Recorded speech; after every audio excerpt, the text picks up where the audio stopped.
Hello, hello, hello. Do you want to fix the problem of too many attempts on Telegram? Well, let's solve that Telegram problem, okay? The first thing we need to do is go to the App Store or Play Store, depending on whether you have iOS or Android, and search, okay? Telegram. Let's go here and go to Telegram Messenger. Okay, here we will have the option to open the app, but if you don't have the option to open the app, it's probably because you need to update Telegram. So let's update Telegram if it shows up. Okay, and if it doesn't show up, okay,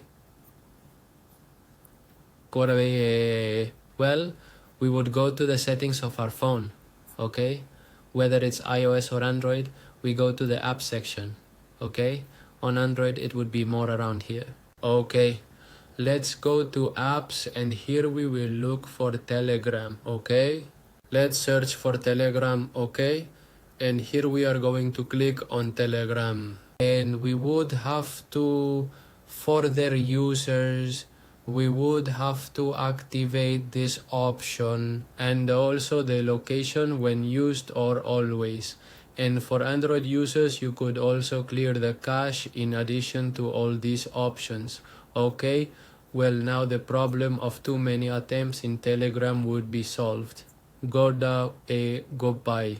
Poresa, poresa, que